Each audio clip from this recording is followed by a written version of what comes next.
All right, so now we're going to talk about more about loop antennas and how to feed them and different techniques that work and things like that. So, if I can get this cord out of my way here. Basically, there's a lot of stuff on here. Oh, I don't know what this one is. Um, we'll just click on it just really quick. I don't know what this is.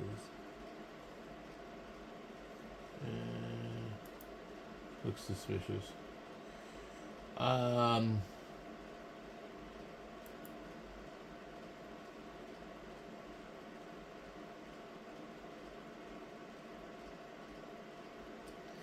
This is from somebody KH6JRM. We're not gonna watch your video. Well, so you see here he's got some things here that he's written. So that's not going to do anything good, but anyway, well, let's see. I was trying to find the one small loop antennas. The loop antenna. Okay. Now, they don't really cover any of this in the handbook from the early times. But if they do, they call it a lazy something antenna.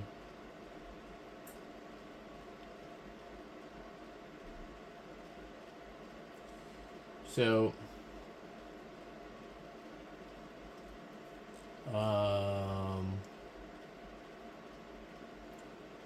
let's see. There's one particular one. It's just not showing up in the search here, but it should be. This one's the Wireless Girl one has a lot of information on it. It's a really really long wordy read, but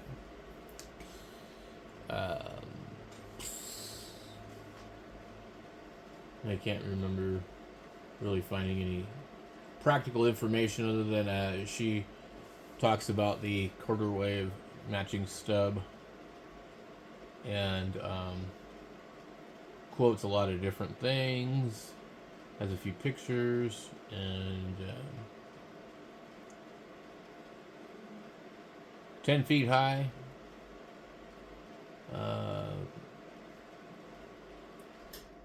Let's see, she talks about where it was fed.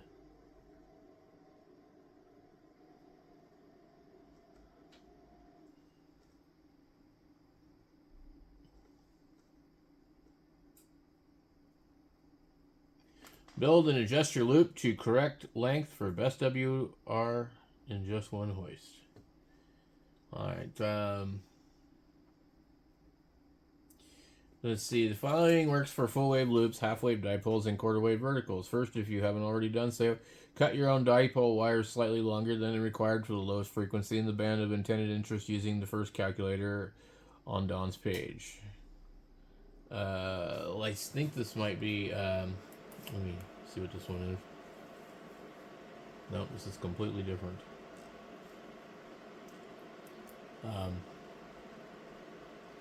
How to feed your loop directly as I did on Long Island. Okay, here we go. So, on Long Island, I'm able to bring the wires directly to the shack and feed them to the tuner. In early times, the Ten-Tec 291. I upgraded to a Dentron MT2000 when I obtained AFSP 200 linear for 80 meters and up. The Dentron is one of the few tuners which actually specifies the loss at match, less than 0.5 dB. I do not use the tuner's internal balun to avoid losses inherent in such operations. Most all tuners use an inferior voltage balun and should never be used. If you feel you must use the balun, get a good current balun rated for the power and frequency you need. So I don't necessarily agree with this or disagree with this, but I just kind of wonder. The manufacturers put voltage baluns in these things for a reason. Um, if it didn't work, why would they put it in there? I directly ground one side of the loop. Okay. I feed the other wires of the loop from the coax connector. Balance does not matter. Getting the most RF in the air matters. Only use the balun when it is indicated. Some guy telling you that you ought to have a balun is not an indication. And pretty much, I think maybe I read this years ago and was like, yep. And that was what I ended up doing with mine originally. One side goes to the center of the coax. So, let's see, let me backtrack on there. I directly grounded one side of the loop. I feed the other wire of the loop from the coax connector. Balance does not matter. Blah, blah, blah. On Long Island, no coax or feeder of any kind is used. One side of the antenna goes directly to a ground stake for lightning protection. A ground wire to the grounding screw on the pass-through panel by MFJ in the double-hung window completes one side of the loop. The other side goes to the center of a coax connector on the MFJ panel. Impedance is about 150 ohms resistive. Since the antenna is resonant, there is little reactance and no high voltages. The antenna connects via a short piece of coax inside the house to my antenna switch and tuner, which is exactly how I have mine set up basically. The insulators on the Long Island are available at the farm store.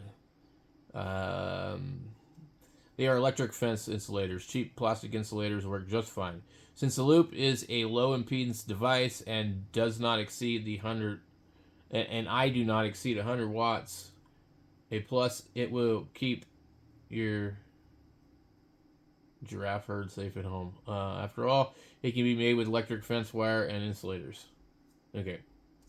My electric fence antenna runs from tree to tree using the same electric fence insulators about 10 feet off the ground in a rectangle roughly 100 feet by 125 feet.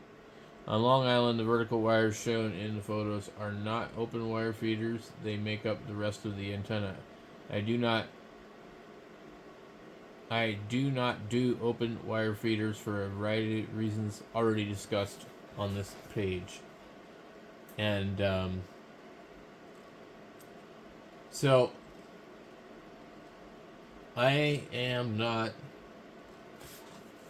in favor of ladder line for the most part, unless your antenna is really far away from you. Large loop antenna is the top band. Design and impedance matching for simple resonant loop antenna.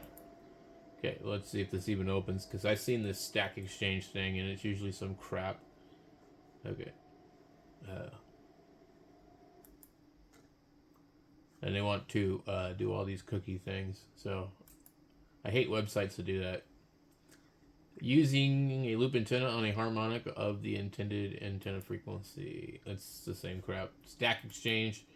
I can't stand that page. Skywire loop antenna. We're not really, finding the information that we want here. Okay, so this guy talks about the length, the performance, progress, common misconceptions, blah blah blah. We've already looked at his page, but the one I want is possibly, I don't think it's this one. AB2EW loop antenna PDF. Okay. Brief history, 40 through 15. It's a magnetic loop antenna. Real cool, but no good. Not for us. Antenna theory. What happens if a HF dipole is made longer? Understanding antennas for non-technical hams. It is on the Ham Universe page, the one I'm looking for. But this is probably not it. So, no.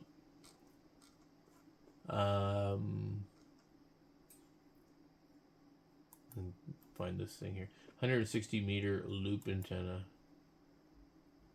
Look at this. Okay.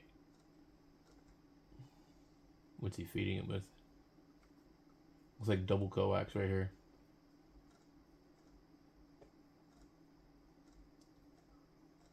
Ladder line. Coax. Whoa.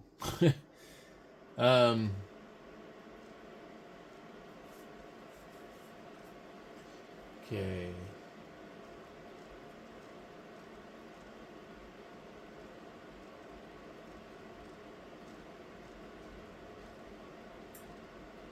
Oh yeah, this is cool. They put the like the counterweights and stuff on them. Like I've seen people do that.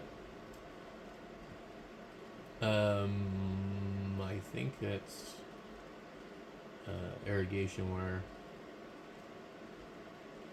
or something.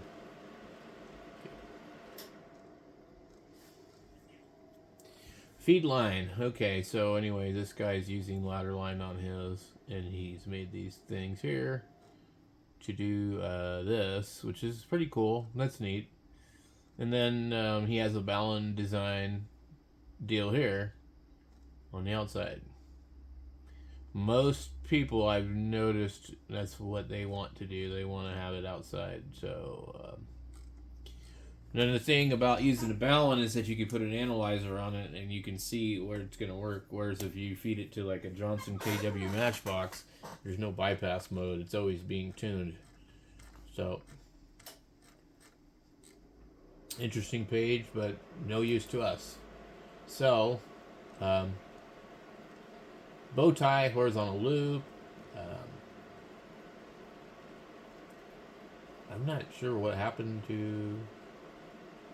I don't know what this one is. I'm not sure what the hell happened to the like Route 66 page Pacifica something or other. It usually shows up in lots of results. So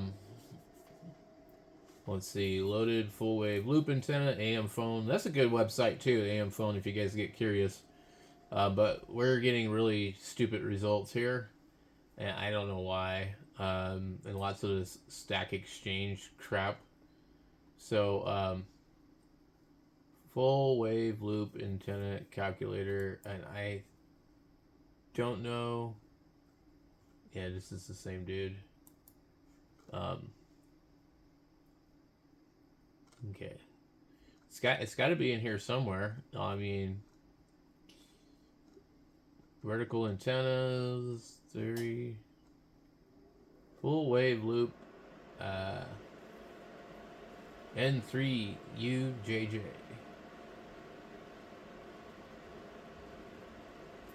Let's pop this open and see what we get. Because he's talking about 100 ohms, blah, blah, this and that. So he might be doing something interesting. Okay, so they're talking about Dr. Ace's 160 meter full wave loop antenna. I've heard of that guy before. Let's see. So they're talking about a horizontal fed loop can be fed in the corner or a side anywhere and is really not important in my experience. They also suggest you don't use a Ballon on this antenna. I usually feed a full wave loop directly with either 50 or 75 ohms coax. I use the 75 ohm coax a lot just because I have a big roll of stuff. Sometimes I go with 400 ohm flat window line when operating any loop, dipole, or ZEP or on more than one band. You should reduce the feed line loss as much as possible by using open wire 450 to 600 ohm window or ladder line down to the transceiver to the antenna feed point. What the hell just happened here? Okay, we don't want any pop-ups. So he's talking about a couple different things, but he's just showing you how he has his. And this is a common picture for Dr. Ace, WH2T. But none of these are the one I'm looking for. So, okay. There we go. It's 66 Pacific. Okay, this is a really good one here. And it has a thing you can, for the lazy people, you can type in your frequency. Full wave loop antennas can be large at low frequencies, but they are quieter than dipoles and have more gain broadside to the panel. A circular loop is ideal, but squares and triangles and other shapes can work well. Just make the area enclosed around the loop as big as you can. You can use a full wave loop on frequencies higher than the design frequency as well. For example, using a 7 megahertz loop on 21, but the pattern will be different. So he's using 50 ohm to 75 ohm to the full wave.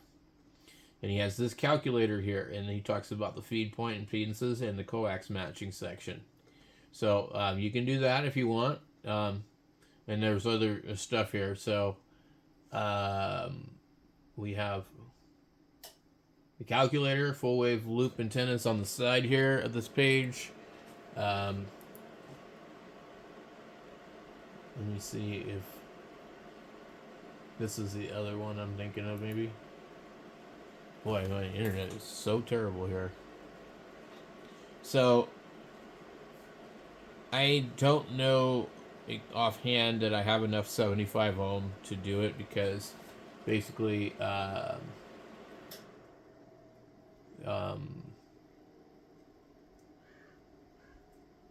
see the length of.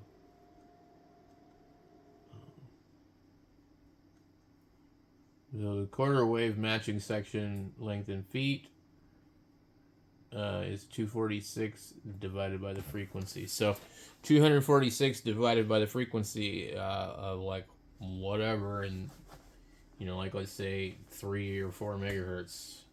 A pretty long matching section, and it'd be longer than my feed point is already.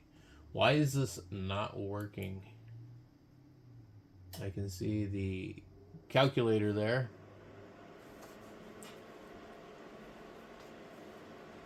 Okay. I'm done with this page. We'll go back out of it. Okay. So, there's a couple of other ones on here. Okay. Yeah, W8JI. Delta Loop. W8JI is the guy designing the Heathkit stuff. And Delta Loop, disadvantages, advantages. He's using NEC to compare it. This isn't the page that I thought it was. So his antenna index page. So Tom Roush, or whatever his name is. You see there's lots of stuff here. But it's not doing us any good. You would think it wouldn't be this hard to find the information that we're looking for. And then we're back to this page. Oh no, different guy. Okay. Full wave loop. 25 feet of ground. The feed point. Well, this is interesting. The NEC modeling for a full wave loop at 25 feet above ground shows the feed point impedance ranging from 31 to 312 ohms, with the minimum at 3.7 megahertz. On 40 meters of the same loop, feed point impedances range from 104 to 362 ohms. Thus, the 300 ohm balanced line is not a bad match for those two bands. Across the 6 bands above 40, the feed point impedance ranges from 273 to 1300 ohms. 60 meters is the odd animal. The feed point impedance is the same for 3.7 and ranges from 10,000 ohms to 14,000 ohms. That illustrates why so many hams have trouble covering 60 meters using a multi-band antenna. So, I don't know what else is on this guy's page, but this is a good bit of information. I mean, like, cool, but okay. There was a page on here that discussed the different ways of feeding a loop antenna. And I guess I'm going to have to go in here and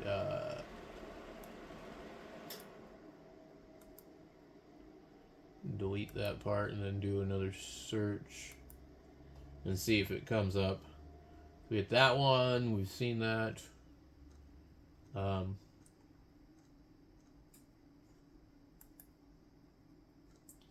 Seen that one.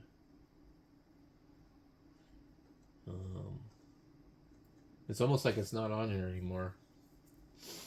I don't know. 2 meter. No thanks. Granite Mountain Design. Okay. Try something here.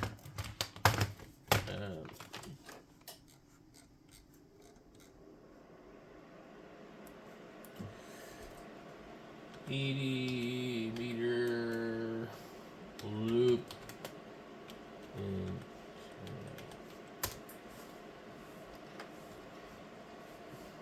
Walmart.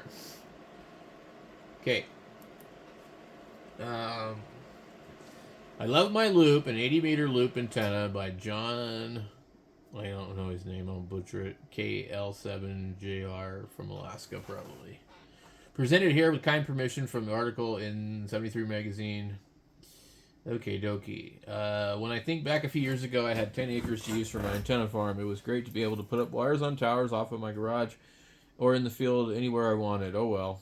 Now it's a 2-car garage to experiment in and then head off somewhere in the motorhome to test the antennas. I'm in a deed-restricted community of townhomes that does not allow any antennas except for a dish satellite and the 40-meter loop on my roof that has been hidden from everybody for 2 years. Okay. So much has been printed in QST over the years on loop antennas, experimenting with them. So we're still talking the same crap. 270 feet, circular, blah blah blah. Telegraph wire, RG213. RG213 terminates on the eye bolts with 2 flat washers. The coax is tapped to 10-inch long bottom extension on PVC-T to remove the strain from the hanging coax. Okay, so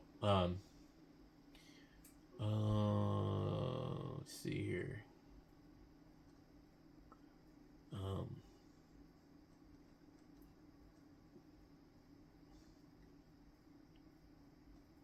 Okay. Though I've mostly tried this antenna on 10 and 20, blah, blah, blah. I don't know what length he's talking about using.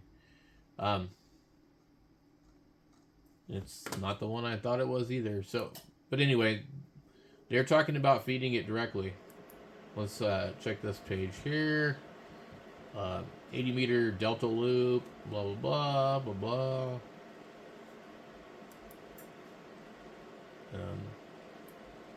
The ultimate 80-meter ham radio antenna. Now this is from Julian OH8STN, Mr. Off-Grid, wherever the hell he is, in Sweden, Finland, somewhere up cold. I used to watch his channel quite a bit. He does a lot of really interesting stuff. So, he's totally into making money, trust me. Power Film, Power Queen, Power this, Super Antenna, Jensen. I mean, like, his page is all about making revenue. And, bless his heart, I wish I could do what he's doing, honestly. So, most of what he reviews is taken with a grain of salt on my part because a lot of it is stuff he gets to keep or, whatever, or, they want back. But he deals with some really nice stuff to get reviewed because companies know that he has a very large channel. So, a couple of years ago, I put up an 80-meter Skyloop antenna, better known as Skywire, in the yard. Since then, no other antenna has worked so well for HF than the 80-meter Skyloop. Not even my 80-meter half-wave end-fed antenna. Skyloop's performance does have a high price. It requires lots of space to deploy. Even so, the antenna is practically invisible once it's up in the air. The best features of the Skyloop, aka Skywire, are extremely quiet despite local sources of noise. Extremely well suited for low signal work. Puts out a big signal in the air without running lots of power. Relatively cheap versus its outstanding performance. Easily set up for ground wave or NVIS. The full wave loop antenna is a big performer. It is extremely quiet. It brings in weak signals. This is probably one of the best. It probably is only bested by a large Yagi antenna. For omnidirectional multi-band antenna, this one needs to be taken seriously. This thing is, nobody is or needs to pay me to say this.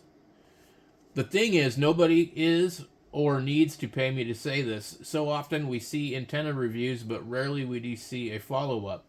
The Skyloop has been up in the air just shy of 2 years at the time of this post. There has been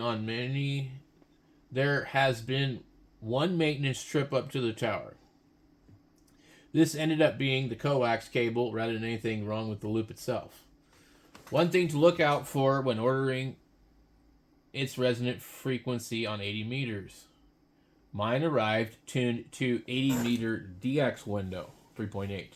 I needed to add 16 feet of wire to get it to the center frequency down to the more practical 3.6 megahertz. It wasn't a big deal to splice in, but important to be aware of. So he's talking about an antenna that he bought.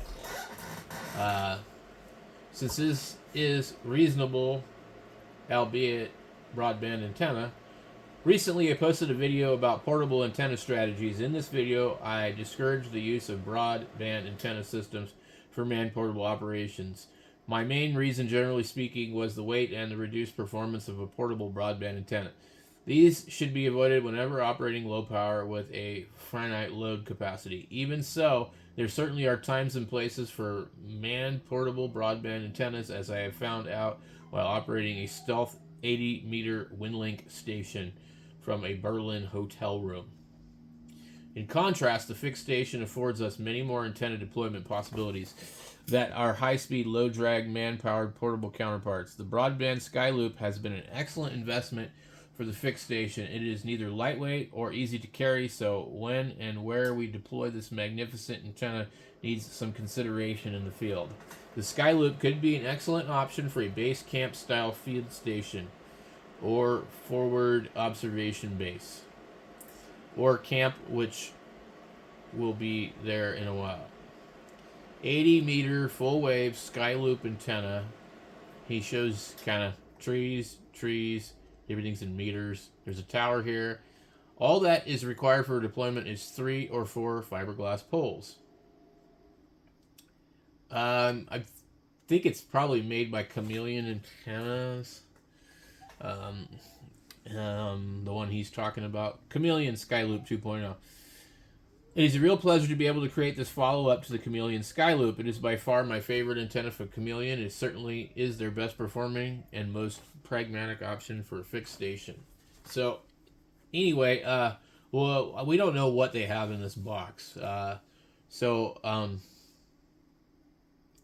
That's just another testimonial about loop antennas. But, I mean, we don't know what's being done in the box or what they're doing to, make it work. So that really doesn't do us any good.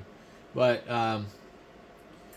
I guess basically there's lots of stuff on here to read. There's lots of stuff we can talk about. There's lots of stuff we can discuss. But I think that the easiest thing to really do with a lot of this stuff is just get out there and try it and just kind of see what happens.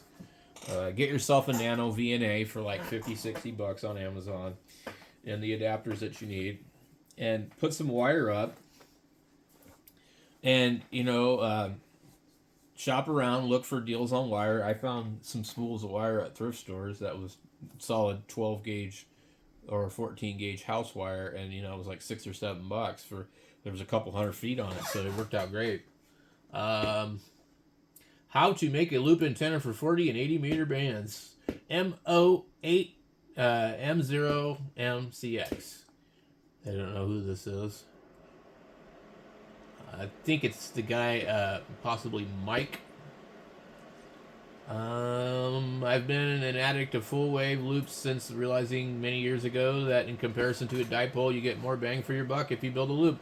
Certainly you get more copper in the air, and loops are resonant on every harmonic. So a 40 meter loop will be resonant on 20, 15, and 10. And I do agree with that. That's why for a long time I didn't have an 80 meter loop. I had a 40. They will receive better too. When I first started out this hobby, I had the half-size G5 RV, and I generally thought I'd never get into the 80-meter band. Within 18 months, I had worked out that you could build a loop out of a wavelength in circumference and give or take a percent or two and feed it directly with coax in a 4-to-1 balun. Even better was the idea of putting loading coils in each corner of the square loop, and you could lower the resonant frequency by a substantial amount. Interesting. Before getting on 80 meters, though, I built my Phase 1 40-meter loop, which worked great, and I was happy on 40, 20, 15, and 10. A year later, I started Phase 2. I cut a 6-foot section of wire out of the loop halfway around the 40-meter loop as a daring experiment to give me a halo dipole for 80 meters. It worked. Band changing from 80 to 40 was a nightmare, though. Out to the garden, lower the loop, connect the ends or disconnect them, hoist them back up. Phase 3 was putting up a second loop, a dedicated 80-meter antenna. This had 4x2-inch coils in each corner of the loop with 30 turns of 1mm wire, and I stretched the loop all around the garden, even on the inside of the attic, to make the loop as big as I could. I estimated that this was around 60 meters in circumference. This delivered not far off 50 ohm load down the shack via a 4-to-1 balun. At the feed point, impedances of loops vary with the frequency and the height above ground, but if you build a loop with a 4-to-1 balun and coax to the shack, you shouldn't be very far away from what you want. So he's got a SGC or SG tuner. Yeah. So that's pretty cool. I mean, you just can sit here really all day long and going through things. I mean, like, there's lots of stuff on loops. You know, what do we got here? 80 MX horizontal loop antenna. And he's using 300 ohm ladder line. Wow, that is up high. Heck yeah.